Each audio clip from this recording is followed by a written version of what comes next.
Alors avant de passer à un autre élément de sécurisation, on peut préciser par rapport à la vidéo précédente que évidemment le changement du préfixe d'étape de la base de données s'opère en général au niveau de la première installation, mais on peut tout à fait le faire sur une installation existante. Quand on a besoin de sécuriser une installation, on peut tout à fait changer ce préfixe, simplement s'assurer de faire correspondre ce qui se passe au niveau de ce préfixe avec ce qui est en base de données. Donc si jamais eh bien, vous voulez modifier l'existant, donc les tables existantes, vous mettez ici par exemple mon préfixe, mais vous n'oubliez pas ici au niveau de la base de données de modifier les tables en question ici, par exemple avec une requête SQL qui changera le préfixe des tables.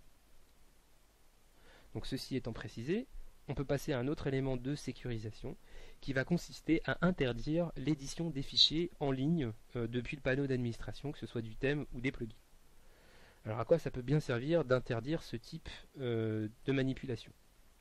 Si je suis au niveau de mon tableau de bord et que je me rends sous le menu apparence, je vais constater que j'ai un sous-menu qui s'appelle éditeur. J'ai le même sous-menu sous le menu extension.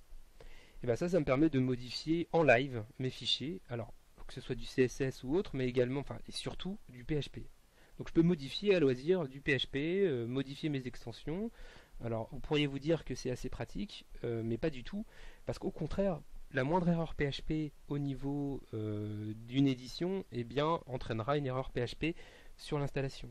Et donc c'est le meilleur moyen de planter une installation que de laisser activer ce type de fonctionnalité sur une installation, c'est-à-dire l'éditeur. Donc pensez bien à l'interdire, on va voir comment évidemment, mais c'est très important. Le deuxième point pour lequel c'est important, c'est que si par exemple un hacker prend le contrôle de votre installation, donc réussit à obtenir des identifiants de connexion, eh bien il va avoir accès lui aussi à cet éditeur et il va pouvoir par exemple placer ce qu'on appelle des backdoors, donc ils vont lui permettre de rentrer encore plus facilement sur le site et de faire d'autres choses parfois plus importantes et il va pouvoir modifier à loisir les fichiers de votre site, donc c'est pas du tout intéressant de laisser ce type d'option. Et pour ce faire, pour éviter, pour interdire l'édition en ligne, vous avez une constante qui est très pratique. Vous allez la définir, comme on définit les autres, define, et elle s'appelle disallow file edit. Et vous la mettez à true parce que par défaut elle est à false.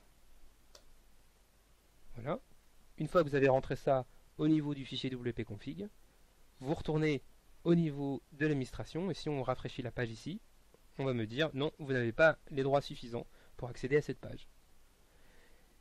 Si je retourne au niveau du tableau principal, je n'ai plus du tout accès au menu éditeur.